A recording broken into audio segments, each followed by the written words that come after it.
Round of 32-তে ইতি ঘটেছে একাধিক ফেভারিটের। ব্রাজিল সে পরীক্ষা উতরে গেলেও অপেক্ষায় আর্জেন্টিনা, আর তাদের সামনে এবারের আসরের চমক কেপ ভার্দে। বিশ্বকাপকে রাঙিয়ে তুলেছে মাত্র 5.5 লাখ জনসংখ্যার কেপ ভার্দে।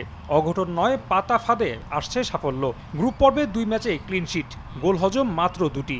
আর্জেন্টিনার সামনে পরীক্ষাটা কেমন হবে, উত্তর দিলেন সাবেক ফুটবলার জাহিদ হাসান এমিলি। ম্যাচটা ডিফিকাল্ট হবে আর্জেন্টিনার জন্য কিছুটা হলো, কারণ যেহেতু রাউন্ড অফ 32 আর কেপ ভার্দে যেভাবে লো ব্লক করে খেলে, তো সেইটাকে কিভাবে আর্জেন্টিনা ব্রেক করবে এটা একটা কিন্তু বড় কনসার্নের জায়গা। তো হোপফুলি আর্জেন্টিনার হ্যাভ দ্য কোয়ালিটি যে তারা আসলে ওই লো ব্লক বলেন বা মিড ব্লক বলেন সেগুলি তাদের ব্রেক করার মতো অনেক ক্যাপাবল প্লেয়ার আছে, স্পেশালি লিওনেল মেসি যে ফর্ম দেখাচ্ছে সেইটি আমার কাছে মনে হয় যে সব থেকে বড় একটা আশার জায়গা।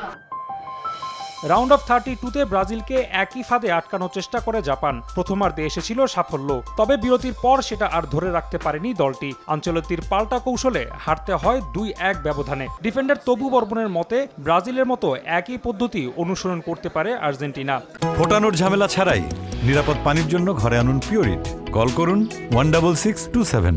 লো ডিফেন্ডিংয়ে আমার কাছে মনে হয় যে সবসময় যেটা ব্রাজিল করেছে জাপানের সাথে, সাইডে যে ক্রসিং করে গোল করেছে, যেটা ক্যাসিমিরো করেছে, আসলে এইভাবে যদি আমার কাছে মনে হয় যে অ্যাপ্রোচটা থাকে এবং তার সাথে আর্লি যদি গোল পেয়ে যায় আর্জেন্টিনা, তাদের ওরকম অ্যাবিলিটি নাই যেটা কিনা আপনার প্রেসার প্লেস থেকে বের হয়ে এসে গোল দিবে। সাবেক আর বর্তমান দুজনই অবশ্য আলবি সেলেস্তে সমর্থক। দলের ভালো সময়ের প্রত্যাশা 36 বছর পর দেখা মিলবে সুপার ক্লাসিকো, আর তেমনটা হলে জয় হবে আকাশী নীলের, এমনটাই প্রেডিকশন তোপো এমিলির। আমাদের জীবদ্দশা তো আর্জেন্টিনা ব্রাজিলের ম্যাচ আসলে ওয়ার্ল্ড কাপ স্টেজে দেখিনি।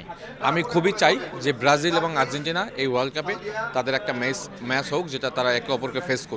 রেজাল্ট অবভিয়াসলি আর্জেন্টিনা জিতবে, স্পেশালি মিডফিল্ড ডিফেন্স।